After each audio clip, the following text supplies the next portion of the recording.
Buenos días, buenas tardes y buenas noches. Les saluda Luis Zúñiga de Cine Oculto y el día de hoy tenemos el episodio número 15 del podcast.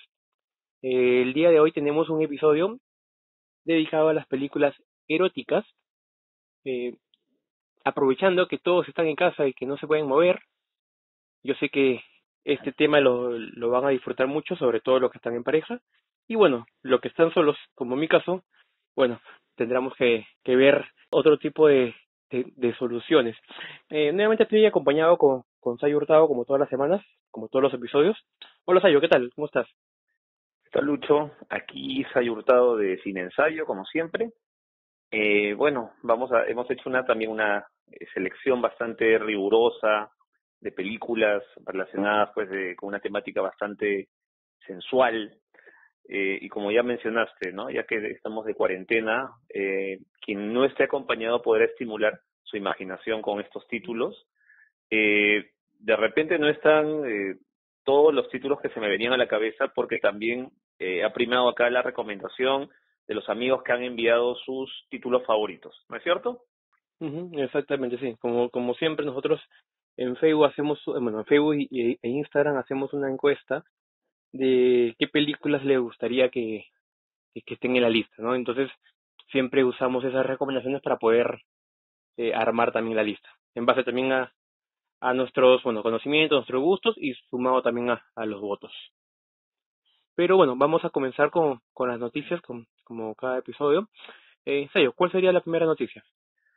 Bueno, una noticia poco extraña, una película que en su momento pues fue muy comentada hasta ahora, Scarface, Cara Cortada, la versión de los años 80 que interpretó Al Pacino, y que a su vez ya era remake de una película de los años 30, ya que Scarface era el apelativo con el que se reconocía a Al Capone. Entonces, esa película pues tiene dos fuentes diferentes, una metida en el mundo de la mafia de los años 30, otra ya metida en el narcotráfico, ¿no? Con los cárteles colombianos, bolivianos, y ahora Luca Guadagnino, el director italiano, que todos recuerdan Call Me By Your Name, o su versión de Suspiria, va a ser el director que va a dirigir esta nueva versión y escrita por los hermanos Cohen.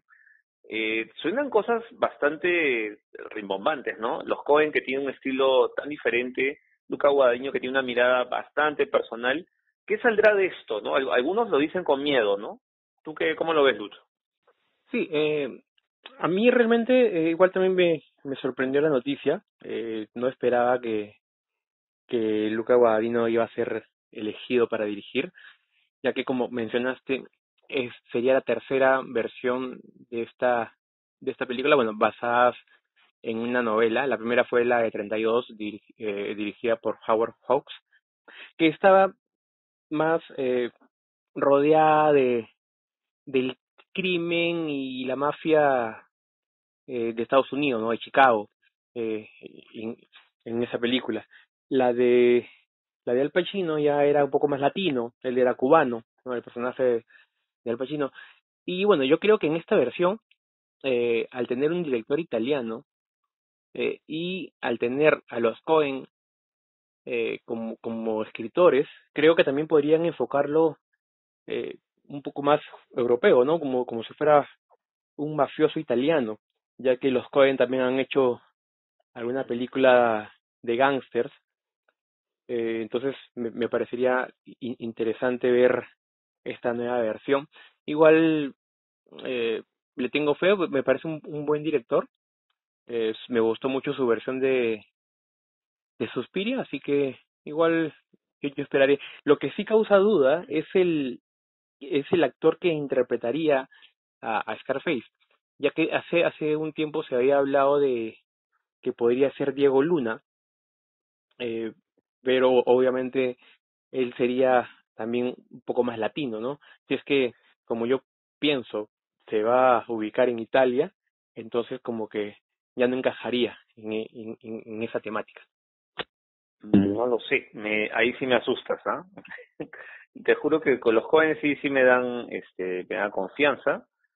pero yo pienso que cualquier, como fuere, ¿no? Un remake, si no te propone caminos nuevos o una mirada creativa, una relectura, no vale la pena, realmente. Ujú. Sí, bueno, en realidad no es un remake como tal, sino es un reboot, o sea, va a ser un nuevo inicio, una nueva historia, pero tomando el nombre, ¿no? Así como lo de Suspiria, que también fue un reboot, que no fue basada en las películas, sino, o sea, tomando l- la idea, la idea original. Bueno, vamos a pasar a la segunda noticia. Michael Mann, el director de Head, que también ya la mencionamos en las películas de robos, se dice que se viene la precuela de esta película, ¿no? Y bueno, y también una posible secuela. Eh, lo que sí no sé es si es que contaría con los actores originales. Sería genial poder ver a Al Pacino y poder ver a De Niro juntos. Obviamente en la precuela no se podría, a menos que usen nuevamente el trabajo computarizado que hicieron con The Irishman, que realmente salió, o sea, se veía muy mal esos rostros, pero bueno, en la secuela sí podría ser, ¿no? ¿Tú qué opinas de esta noticia, Sayo? Bueno, haciendo un poquito más de detalle, Michael Mann ya tenía escrito en formato de novela el tema de la precuela. Lo viene trabajando hace tiempo, todavía no le da los toques finales, y es una idea que él estaba cultivando a pocos años después de que hizo la película original, el año 95. Entonces lo que sucede ahora es que ha vuelto a hablar del tema y entendemos que si lo ventila ante la prensa es porque ya tiene idea de armar proyecto pronto, ¿no? Entonces, pero al mismo tiempo que hablaba de la precuela, sacó también la idea de que una secuela no la descarta. Bueno, el tema con la secuela es que ya no estaría Robert De Niro. Si se acuerdan cómo acabó la película del año 95, ¿no? Mm, Y en el, cierto. no, y en el caso de la precuela, como ya había señalado, ¿no? Alguna gente dijo, ¿usarán a los actores originales y los van a rejuvenecer? Me parece que sería una locura, ¿no? Sería demasiado trabajo de efectos especiales y en todo caso, si va a ser la precuela, habría que pensar pues en actores idóneos para esos papeles, para que mantenga el espíritu, ¿no? De la historia original y tener en cuenta que los personajes no se conocían. Entonces, ¿cómo sería esto? Historias paralelas probablemente, ¿no?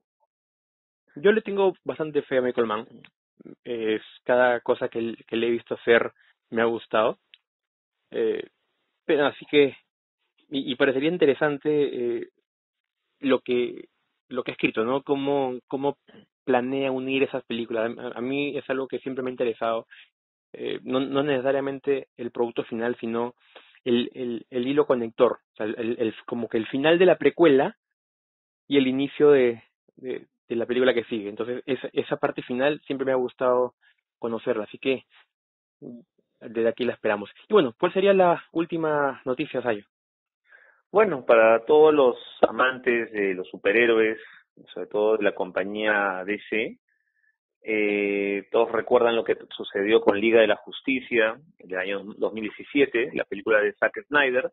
Zack Snyder fue el director, pues, que de alguna manera comenzó a darle forma a este nuevo universo integrado de la DC para tratar de compensar todo el esfuerzo que Marvel estaba haciendo al otro lado. Entonces querían armar su propio universo y con Batman, con Man of Steel, con la de Superman, Zack Snyder hizo un buen trabajo. Inmediatamente le dan Batman vs Superman, que para mí fue una película terrible y fallida, pero le dieron la confianza y le dijeron, tu siguiente proyecto va a ser Liga de la Justicia, vamos a reunir a toda esta nueva camada de actores que están encarnando a los superhéroes clásicos de la DC. Pero Liga de la Justicia sucedió una desgracia que en medio del rodaje se suicida la hija de Zack Snyder, tiene que retirarse y le da su lugar a Joss Whedon, que es el director que había sacado la primera versión, las dos primeras versiones de Vengadores, ¿no? La primera más afortunada. Entonces era un director muy familiarizado con el género, con las historias.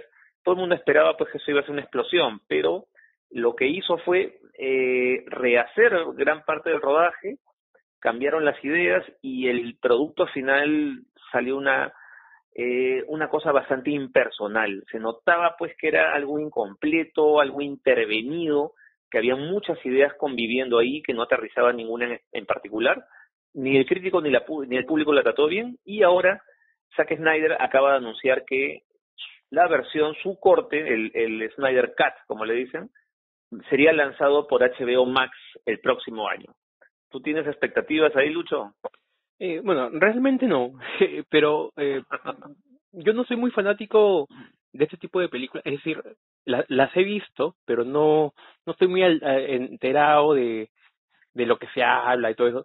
Conozco, obviamente estoy por estar metido en el tema del cine, conozco todos los detalles, pero no soy un investigador, ni un conocedor, ni un coleccionista, ni nada de eso. Sabía del fracaso que tuvo la película y, y sabía del mito urbano que se había generado por esta versión. Muchos hablaban de que existía esta versión del director y que obviamente iba a compensar el bodrio que salió. Eh, por otro lado, había mucha gente que no creía en esto, que obviamente pensaba que era simplemente un mito urbano, pero ya como lo has dicho, Zack Snyder ya lanzó esto, ya dio el bombazo, y sí, existe esta versión. Muchos fanáticos están contentos, tienen fe en que esta versión va a salvar a la versión original. Yo realmente no lo creo, o sea, no creo que unos minutos de más o una mejor edición salve a una película mala.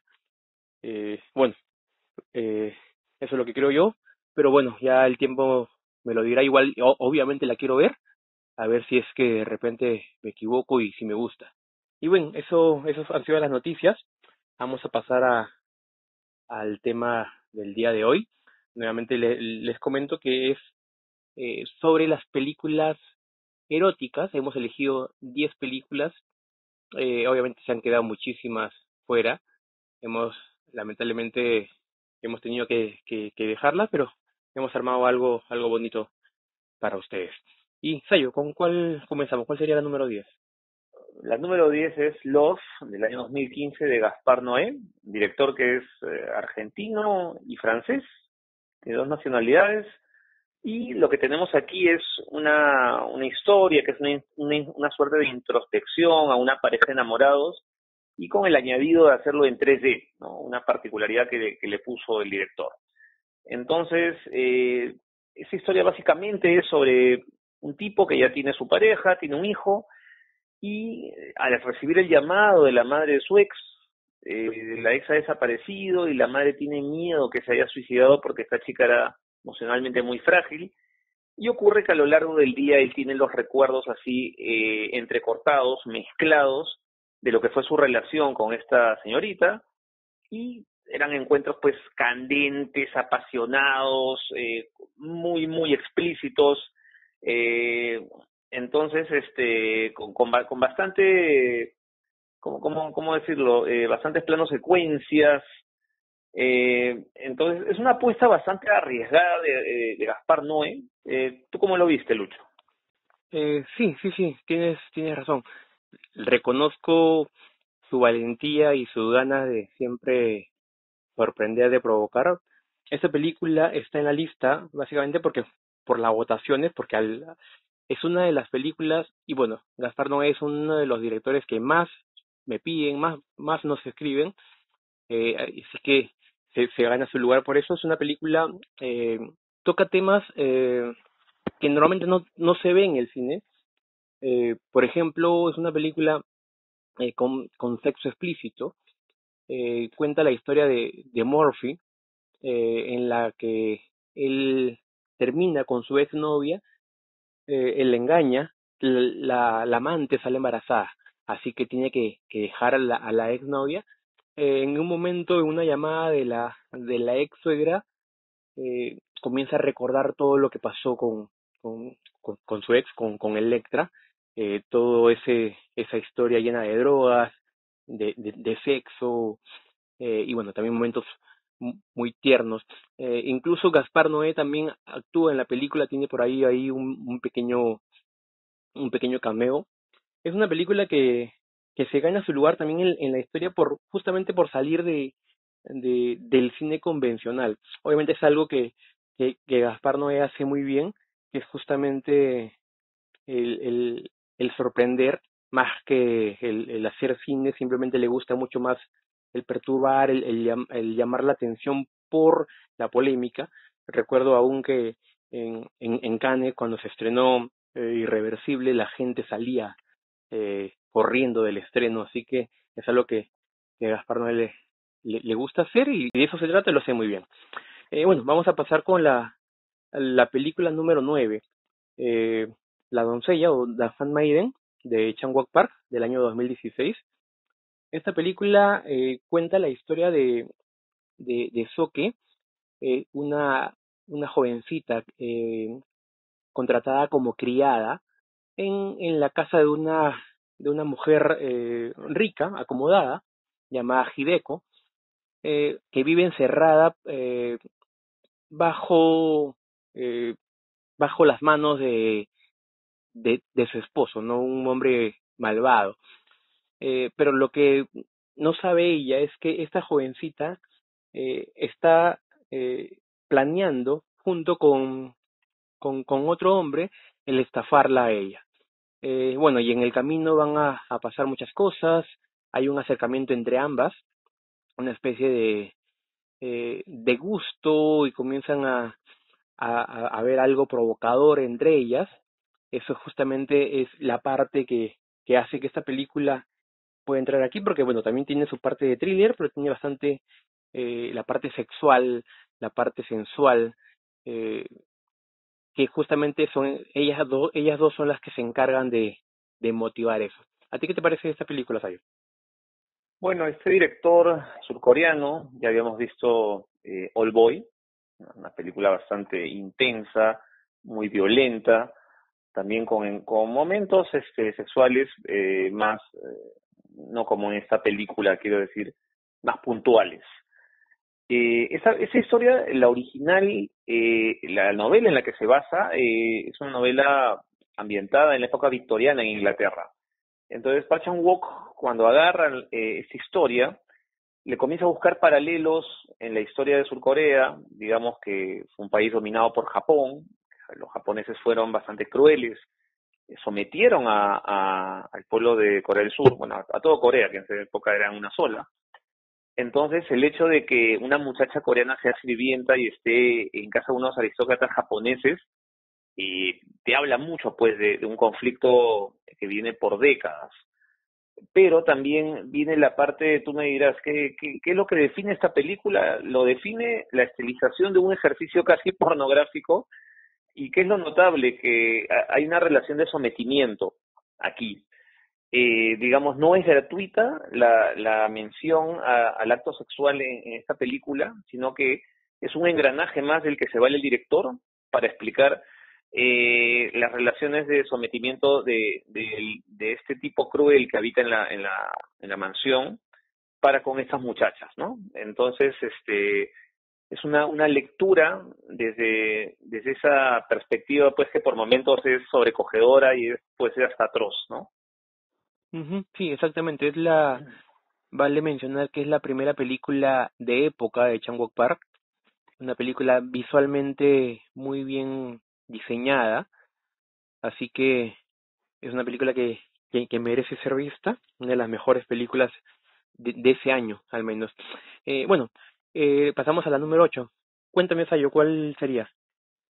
La 8 tenemos Los Soñadores, The Dreamers, del año 2003, de Bernardo Bertolucci, director italiano, pues todos ustedes conocen 1900, La Luna, El Último Emperador. Entonces es un director que también dentro de sus obras tiene una predilección por mostrar cómo el sexo puede ir más allá de de las barreras que una sociedad puede imponer desde el conservadurismo, ¿no? Definitivamente acá eso se va a explayar mucho más. Tenemos actores como Michael Pitt, que ya es un poco olvidado en Hollywood, que hace un estudiante norteamericano que está justo en los momentos de las revueltas de Mayo 68 en París, las revueltas estudiantiles, y se involucra con una pareja de hermanos que son Eva Green y Louis Garrel. Entonces ellos ¿cómo puedo decirlo? Lo invitan a ir a la mansión de estos muchachos aristócratas. Los padres no se encuentran y comienzan a armar un triángulo amoroso, los tres, sin prejuicios, sin inhibiciones. Entonces, de alguna manera, acá hay apuntes curiosos, ¿no? Porque Bertolucci, que es un director tan controversial, tan atrevido, de alguna manera lo que él hace es enfocar a esos jóvenes que se atreven a tanto a la vista del año 68 y décadas después, digamos, el mundo no hubo o sea, quiero decir, incluso desde el punto de vista del cine, las barreras sexuales se estrecharon, no es que se abrieron más.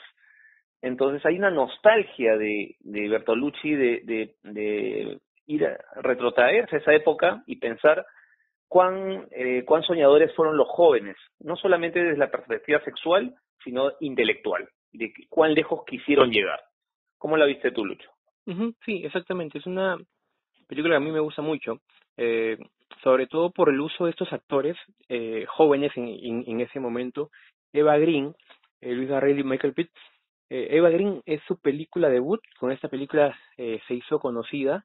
Hay una escena increíble de ella en la que tiene un desnudo frontal y que obviamente hizo que todo el mundo ponga los ojos en ella.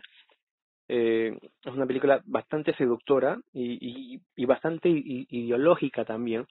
Yo siempre le he puesto un adjetivo a esta película que es como una película para cinéfilos, porque acá Bertolucci también hace bastantes referencias a cine clásico, a cine de autor. Por ejemplo, hay una escena en la que ellos corren por el Museo del Louvre, que es obviamente una referencia a la película Bonaparte, la de Godard. Entonces es una película que no solamente en esa escena, sino ellos mismos, los protagonistas, hablan de película, hablan de libros. Entonces es una película que igual uno aprende mucho luego de verla. Yo creo que es una película brillante y sobre todo es una película bastante erótica porque, como Sayo comentó, ellos tienen un triángulo amoroso, a pesar de que Eva Green y Luis Harrell son hermanos, igual lo introducen a Michael Pitt en este triángulo y hace que todo el erotismo aumente. Luis Garrel es un actor que ya es experto en este tipo de películas también. Al año siguiente de The Dreamers hizo una película con Isabel Huppert llamada Ma Mère, Mi Madre, en la que Luis Garrel y Isabel Huppert tienen una relación incestuosa. Así que también se las recomiendo, es una película igual de eróticas que también pudo estar aquí. Y bueno, esta es la número 8. Vamos a pasar a la película número 7. Sería Bitter Moon, Luna de Hiel, como se le conoció aquí en Latinoamérica, de Roman Polanski del año 92. Esta película cuenta, igual también como la anterior película, cuenta también un triángulo amoroso. Eh, Todo comienza en la que una pareja británica está viajando en un transatlántico y uno y conocen, uno era Hugh Grant y su esposa, y conocen a otra pareja que es Peter Coyote y Emmanuel Singer, que justamente también es la esposa de Polanski. Lo conocen a ellos y entre estas parejas comienza algo perverso, algo y se podría llamar también erótico, un juego mental, un juego medio oscuro, que al final lo va a llevar por cierto camino. Eh, Al final, por ejemplo, Peter Coyote va a pedirle a Hugh Grant que pueda seducir a su esposa, porque él no puede, porque él eh, tiene una especie de parálisis y que no puede moverse. Bueno, es una película que en su tiempo, para mí al menos, yo recuerdo esta película cuando la vi de adolescente y era casi porno. Con esos bailes eróticos de Manuel Singer, recuerdo esa escena la escena del desayuno, escuchando Fate de George Michael, increíble. Sayo, ¿tú qué opinas de esta película? Bueno, sí, es una película que en su momento también no pasó desapercibida, me gustó mucho. Ahora, no vamos a negar que a medida que el personaje Hugh Grant que en aquella época no era tan conocido, no era el referente de la comedia romántica que luego fue, entonces mi primer encuentro con Hugh Grant importante fue este. Y de la esposa de Hugh Grant también tenemos a Christine Scott Thomas, o sea, actores que luego tuvieron un gran camino, ¿no? Acá Polanski pues tuvo buen ojo para escogerlos. Entonces, ¿qué sucede? Que a medida que se involucran con la otra pareja, con la pareja atormentada entre esta mujer, que es un monumento de la sensualidad, y Peter Coyote, que está en una silla de ruedas, vamos a la génesis de la historia, a entender qué pasó, cómo llegaron a ese punto, y pues se revela que el escritor fue un tipo maltratador, un maldito misógino, que hace gala del sometimiento hacia las mujeres que va seduciendo, y la última fue ella, ¿no? Digamos que ella se apasiona con él, pero él la trata de una manera cruel y luego, pues como quien dice, recibe su vuelto, ¿no? Le viene la contra, ¿no? Es una película bastante perversa en muchos sentidos y yo no dudo que Polanski ha depositado muchas de su vida amorosa, de sus correrías, las ha puesto en la figura del escritor, desde luego que exagerando, ¿no? Exagerando el punto, ¿no? Es una película que desde luego muchas feministas a los ojos de esta época no la ven con agrado. Ujú, sí, una película que también tuve la suerte de poderla proyectar en el cineclub. Bueno, al menos tuvo muy buena respuesta. Claro, obviamente en la época causó mucha polémica, pero hoy incluso ya es considerada de culto a pesar de lo retorcida que es. Y ya bueno, vamos a pasar a la siguiente película, la número 6. Cuéntame, Sayo, ¿cuál sería?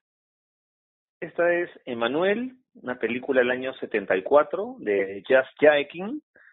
Emanuel, pues, es una película que tiene una significancia bastante importante por el hecho de que fue el debut de Silvia Christel, una actriz alemana que se convirtió en una suerte de paradigma de aquel nuevo cine erótico.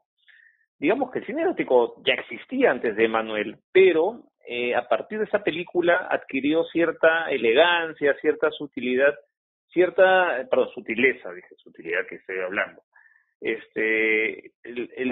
Digamos que el erotismo se estiliza a partir de Emanuel, porque las películas anteriores que habían en aquella época eran bastante gratuitas, bastante descuidadas a nivel técnico incluso. Entonces, Jas Jaekin fue el director que le dio un nuevo orden a estas historias. Recuerden que ya se había hecho Último Tango en París, entonces había una expectativa del público a abrirse más a estas historias, y es justamente una muchacha muy joven que se casa con un diplomático francés y se destacan en Tailandia. Y al llegar a Tailandia la muchacha pues va a descubrir a través de muchas costumbres locales, de muchos encuentros, se va a abrir a encuentros pues apasionados, lascivos, de un erotismo exacerbado, ¿no? Luego va a ser posible ver que esta película, que no fue tan recibida tan bien por la crítica, pero sí fue un éxito de público, ha influido a directores que van desde Tinto Brass en Italia hasta Adrian Lyne, ¿no? Adrian Lyne, que hizo 9 semanas y media, que entonces esta película particularmente, digamos, ha sido un hito del cine erótico para mí. Ujú, sí, exactamente. Yo recuerdo haberla visto en un canal de cable hace mucho tiempo, y también he visto las series, las miniseries que luego se han hecho basadas en esta película. Mucha gente piensa mal, erradamente, piensa que son hechas por el mismo director, que son parte de la película, pero no, yo creo, estoy casi seguro que simplemente han comprado tal vez el nombre, porque esta película creo que tuvo solamente una secuela, no recuerdo muy bien. Tuvo muchas secuelas, pero ya fueron, como tú dices, tomadas por otros directores, incluso por Ujú, directores gore, le metieron canibalismo, una versión de Manuel Negra y así. ujú. Sí, sí, sí, exactamente. Había una Incluso hay una serie, una miniserie que era como que las fantasías de Manuel, que no tenía nada que ver con la película, pero todas se cuelgan de lo que significó esta película, que fue muy polémica en su momento por las escenas de sexo, incluso tiene escenas de masturbación, incluso por ahí dejan creer que hay violación, incluso hay una escena con la bailarina introduciéndose un cigarrillo, es una escena bastante icónica de esta película, así que de hecho se ha ganado su lugar en la historia por lo que hizo en el momento y lo que significa hasta ahora, ¿no? Obviamente hoy en día ya hemos visto cosas distintas, cosas incluso mucho más fuertes que lo visto en Emanuel, pero de hecho en la época causó mucho revuelo. Pero bueno, vamos a pasar a la siguiente película, la número 5 es Bella de Día, Belle de Jour, de Luis Buñuel del año 67, protagonizada por Catherine Deneuve. Ella es Severine, eh, una mujer que está casada con eh, un cirujano francés, que representa todo lo que es el éxito. Es un hombre guapo, y le va muy bien en el trabajo, pero ella está aburrida, no logra eh, llegar al clímax de su vida, porque incluso no le gusta tener el sexo con ella, no se satisface y se siente como que desubicada. Eh, Justamente por cosas del destino, llega a conocer un burdel y comienza a trabajar de prostituta de día. Y comienza obviamente eso le permite vivir sus propias fantasías y llevar una doble vida. Esta película, bueno, en su época también igual causó mucho revuelo y a pesar de eso, ganó el León de Oro de Venecia, eh, basada en una novela. Luis Buñuel justamente aceptó llevarla al cine con la condición de que se le dejara a él eh, moverla y modificarla a su libertad. Obviamente todos conocemos a Luis Buñuel y poder hacer algo erótico, para él hubiera sido tal vez sacarlo de su zona de confort, pero ya le hemos visto en varias películas con Silvia Pinal donde también tocan muy bien el erotismo. Sayo, cuéntame, ¿tú qué opinas de esta película? Bueno, esta es una película que bastante clásica en la filmografía de Buñuel, porque reitera muchos sus motivos, y no digo que por el hecho que los reitere sea repetitiva, sino que tiene ese toque de maestría de Buñuel, ese halo de misterio que le da a sus personajes. Inicialmente no entiendes por qué una mujer tan bella como Catherine Deneuve tiene estas represiones con su marido.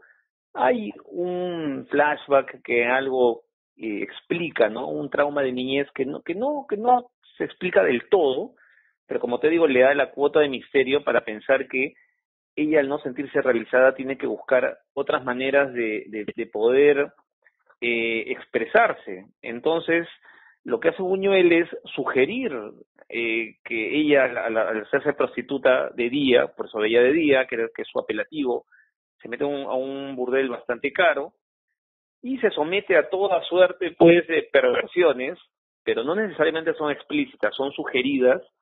Desde luego que tiene mucha fineza Buñuel para transmitir la sensualidad de una mujer como Catherine Deneuve, que es una diva, y hay una crítica, digamos, elegante y sutil al conservadurismo de la clase alta, al demostrarnos cómo ella logra encontrar en todas estas prácticas escandalosas la manera, pues, de liberar su alma, ¿no? Entonces, él siempre le da una justificación a sus personajes, digamos que a la distancia los entiende, ¿no?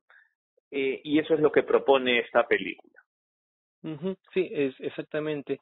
Aquí también podemos ver a Michael Piccoli, reciente actor italiano reciente fallecido, que tiene un papel importante acá en la película, ya que bueno, no les quiero spoiler si es que no la han visto, pero él tiene bastante que ver con eh, el trabajo de prostituta de Severine, así que prefiero que la vean. Igual acá vale mencionar a Michael Piccoli, un gran actor, uno de los actores más importantes de Europa, que trabajó con Godard, con Barda, incluso con Hitchcock, con varios de los grandes directores. Y esta película también tiene algo especial que, bueno, por lo cual a mí me gusta mucho, que inspiró, influenció mucho en otra también, una película erótica, que es El portero de noche, del año 74, italiana, dirigida por Liliana Cavani. Es una película que tiene bastante sadomasoquista, que también esta película, la de Buñuel, también roza ahí, roza en esos temas sadomasoquistas. Incluso la escena inicial es una escena bastante fuerte en la que se le ve a Severine, a Catherine Deneuve, atada a un árbol y violada y azotada por varios hombres, pero obviamente ella disfrutándolo. Pero bueno, vamos a pasar a la siguiente película, la número 4. Cuéntame, Sayo, ¿cuál sería? Bueno, este es Terciopelo Azul, de David Lynch, una película del año 86, y que tiene una historia particular, porque esta película ganó en el Festival de Venecia, pero tardó en llegar a nuestro país, llegó en el año 89. Y cuando llegó aquí, fue proyectada como en el circuito de película porno. Entonces yo tuve que ir a verla, me escapé de la academia porque me estaba preparando para la universidad y me tuve que ir al Cine Colón, en el centro de Lima, y hacer mi colita con un montón de señores aficionados a la pornografía más pura y dura.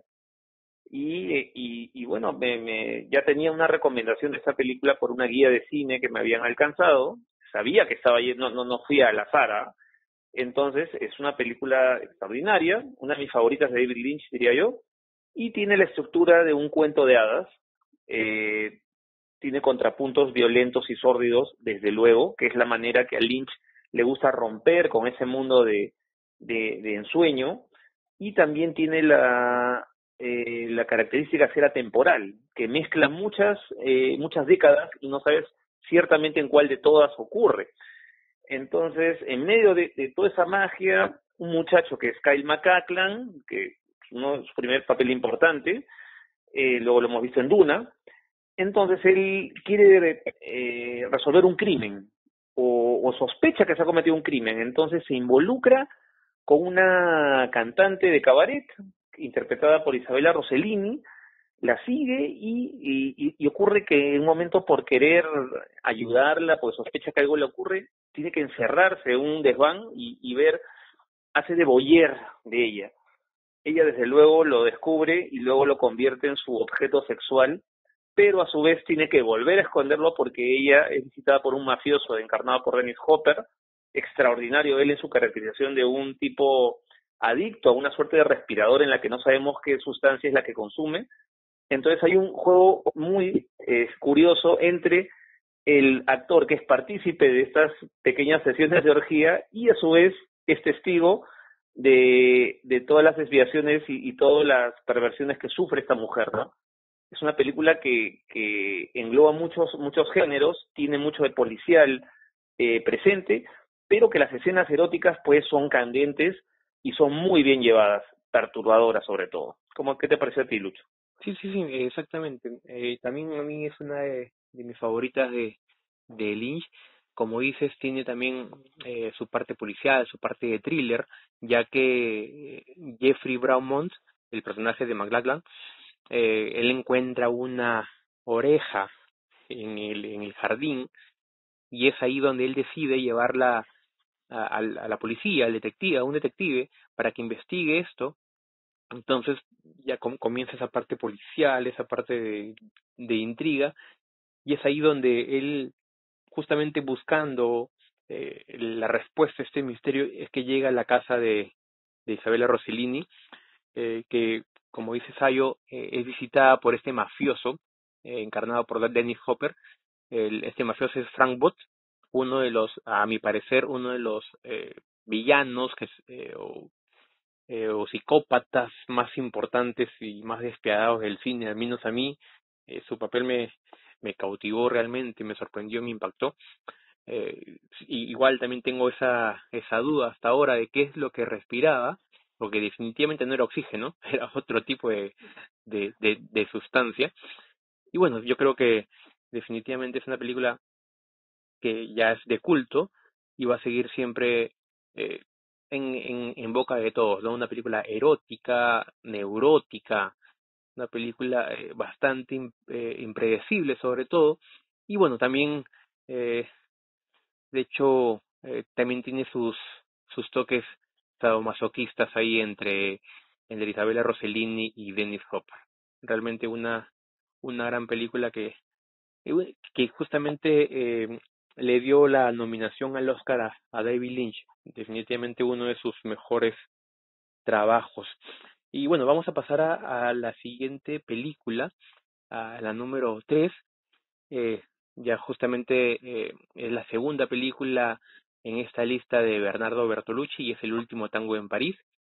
Muchos ya la conocen, muchos la recuerdan sobre todo por la polémica del año 72.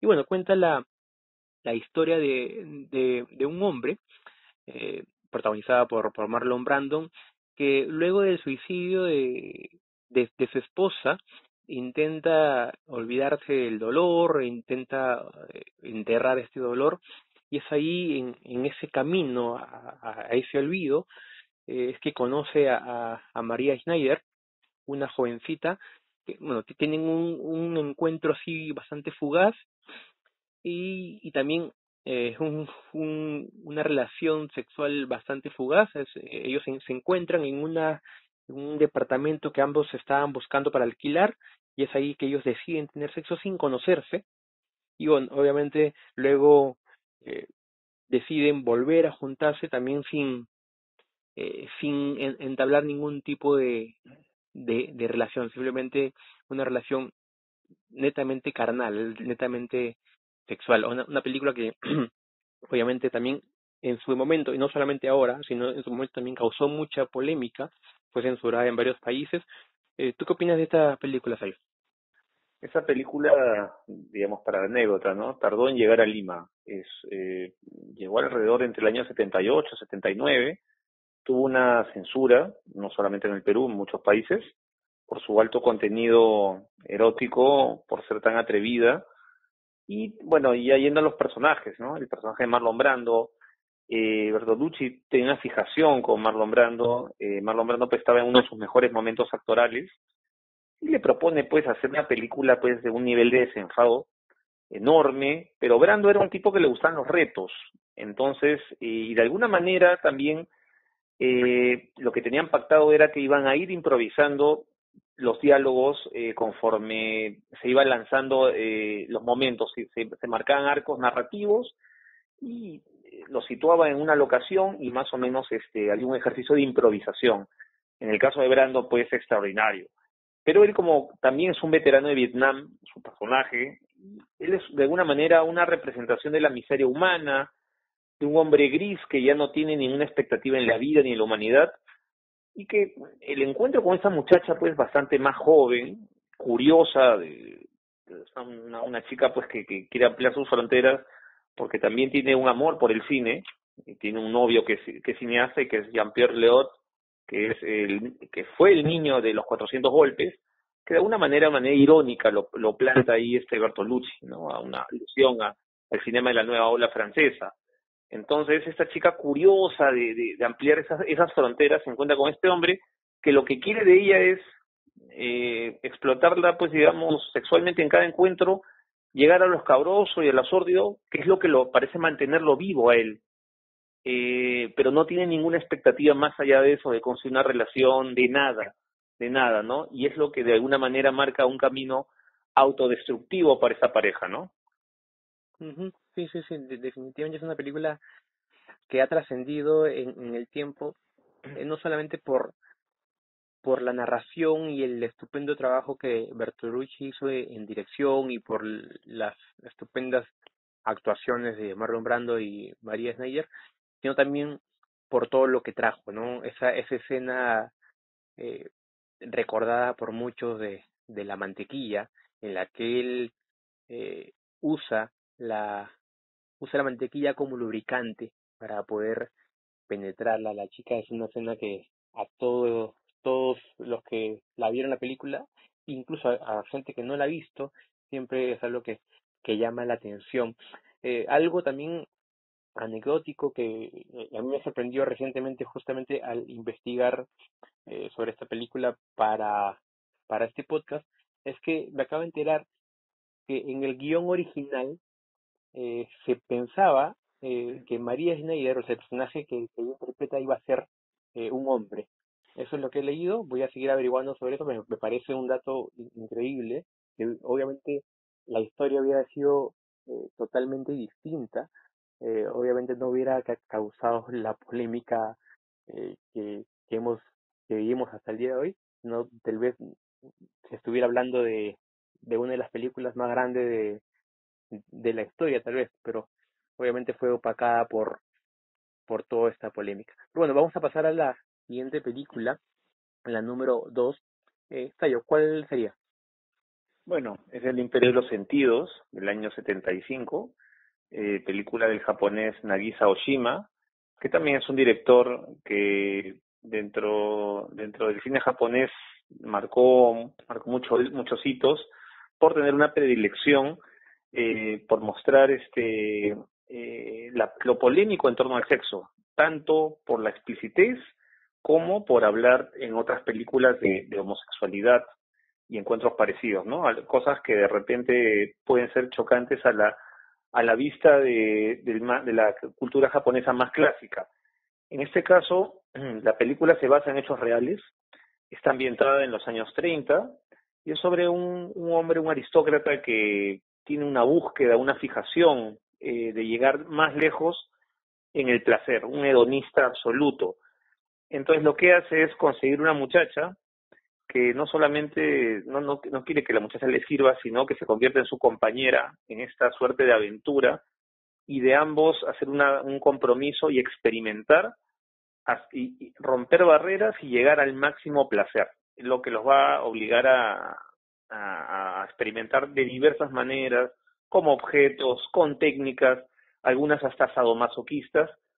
Y acá lo curioso es que la película no es una película pornográfica, pero usa claves del cine porno por la explicitez de muchas de las acciones, y que es un caso muy atípico en el cine mundial, porque es una película eminentemente de autor, una película con un respaldo artístico, una búsqueda artística muy fuerte, pero que las claves de cine porno no la invalidan y no la convierten pues en una película barata, ni morbosa, ni mucho menos, sino que se suman al lenguaje, se suman a la propuesta narrativa y acaba siendo una película muy apreciada tanto por la crítica como por el público, pero que también tuvo problemas con la censura, evidentemente, en el Perú y en todos lados.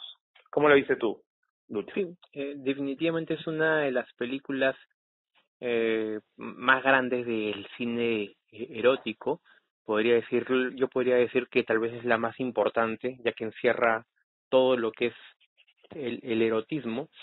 También tuve la suerte de poder proyectar esta película en el cineclub. Incluso tuve un conversatorio con dos invitadas expertas en lo que es historia japonesa y cine erótico y sexualidad japonesa.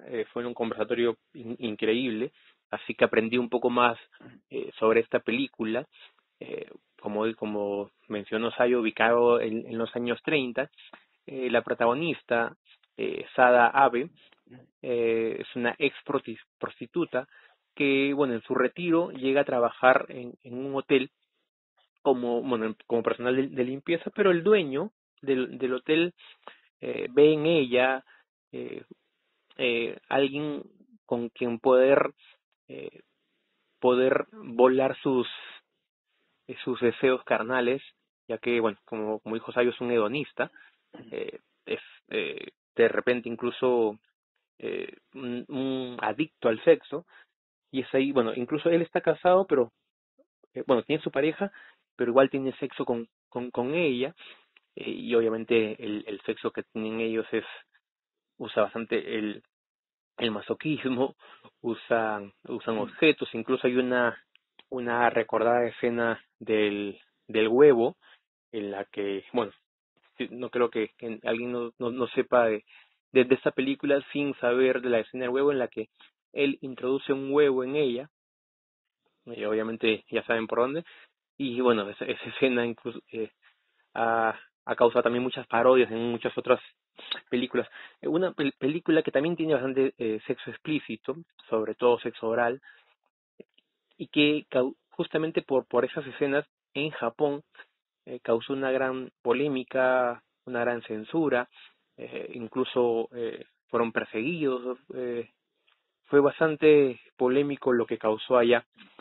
Hay algo también, algo importante que mencionar, es que esta película no analiza en profundidad la condición de la protagonista de Abe como un personaje japonés, no construye mucho el personaje, y es por eso que hay otra película llamada una mujer llamada Sada Abe, coge este personaje y lo expande, lo construye de una manera mejor, así que yo se las recomiendo, dirigida por Noboru Tanaka, así que si les gustó El Imperio de los Sentidos, también les recomiendo esta película. Definitivamente para mí es una de las grandes películas del cine erótico.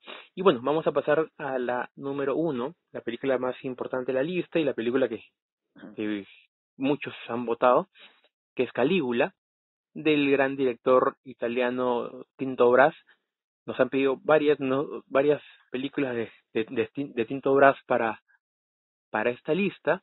Se ha quedado Paprika, se ha quedado otras más, pero bueno, hemos elegido a la máxima película erótica y polémica a la vez, protagonizada por Peter O'Toole, Malcolm McDowell y la gran Helen Mirren. Eh, Algo también anecdótico, esta película fue producida por la revista de adultos Penthouse, eh, entonces mm, era necesariamente eh, erótica y sensual y sexual. Esta película narra el ascenso y la caída del emperador romano Calígula, obviamente encarnado por Malcolm McDowell, eh, sobrino del emperador Tiberio. Acá cuentan la afición que tenía Calígula por las orgías y todo ese tipo de juegos sexuales que lo hizo famoso. Sayo, cuéntame, ¿tú qué opinas de esta película? Esto fue una producción muy curiosa porque desde luego tuvo mucho éxito, la crítica la destrozó en su momento. Incluso en la película salieron nuevas copias remasterizadas, la reestrenaron, pero bueno, la opinión no cambió. Y lo más increíble, o sea, es una película bastante gratuita porque se refugia mucho en todas estas perversiones, en todos estos juegos sexuales, en todas estas cosas perversas que Calígula le hace a todos los demás.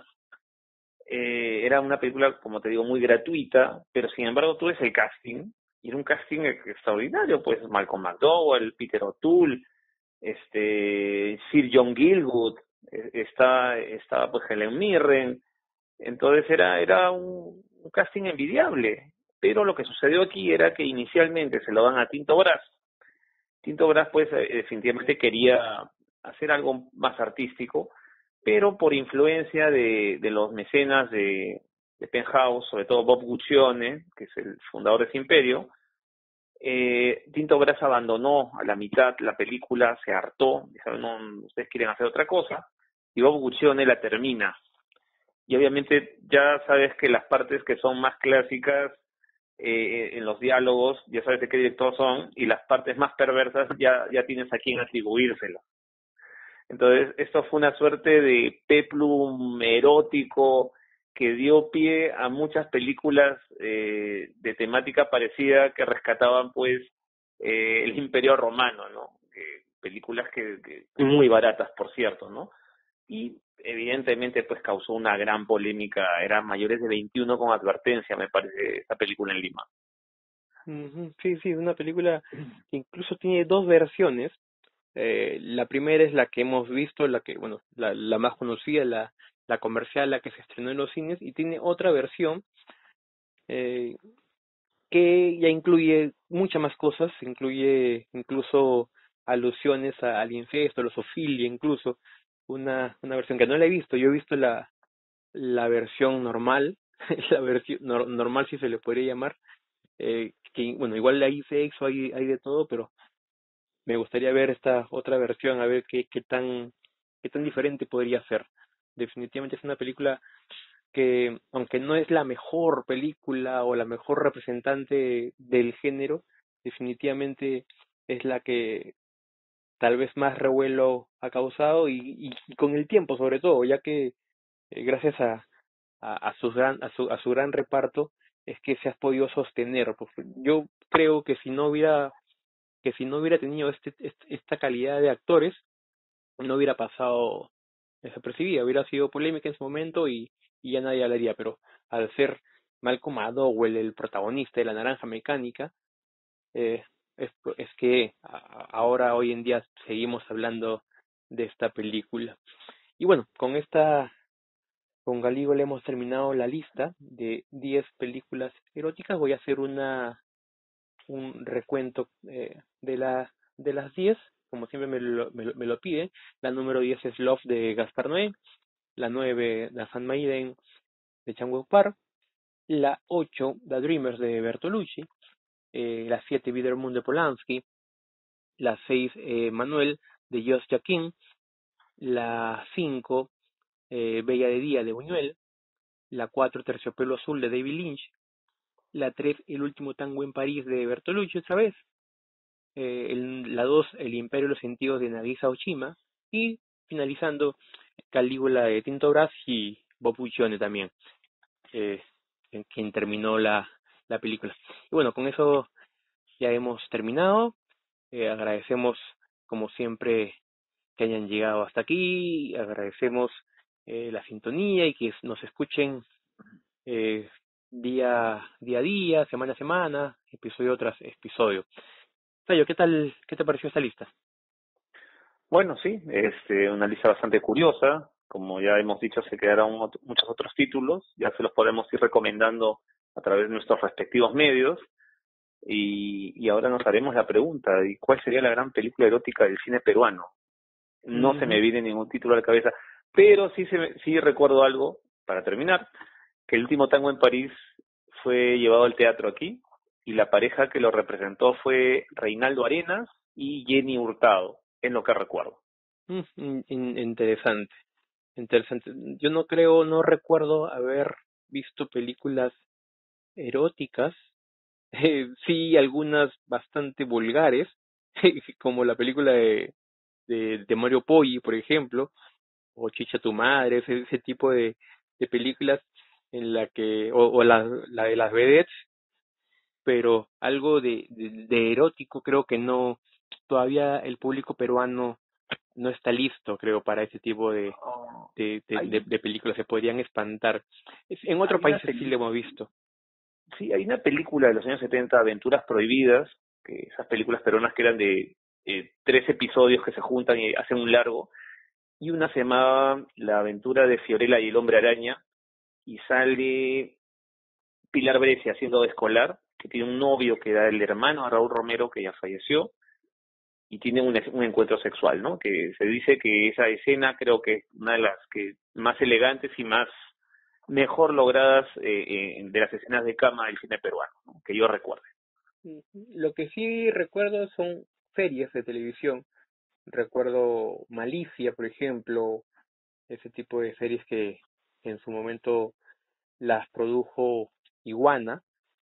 Recuerdo en esa época que Sonia Oquendo era lo que ahora conocemos como MILF. Haciendo un paralelo es nuestra Helen Mirren, por ejemplo, por así decirlo. Y entonces tiene algunas escenas, incluso en Calígula también la recuerdo. Bueno, Calígula, la versión peruana, que es La serie. la serie Calígula, que también tiene sus cosas, sus escenas eróticas entre eh, Julián Legazpi, Julián será. Legazpi, Vanessa Roviano, que era su pareja, y también Sonia Oquendo. Entonces, lamentablemente no se ha podido, no se ha seguido haciendo ese tipo de cosas aquí. Le hemos reemplazado por la comedia fácil, ¿no? Ya hemos dejado los buenos guiones, las buenas historias por lo que vemos ahora. Nuevamente agradecemos por habernos escuchado hasta ahora y nos vemos en el siguiente episodio. Muchas gracias a yo por nuevamente acompañarme. Gracias a ustedes, nos vemos en el siguiente episodio. Hasta luego.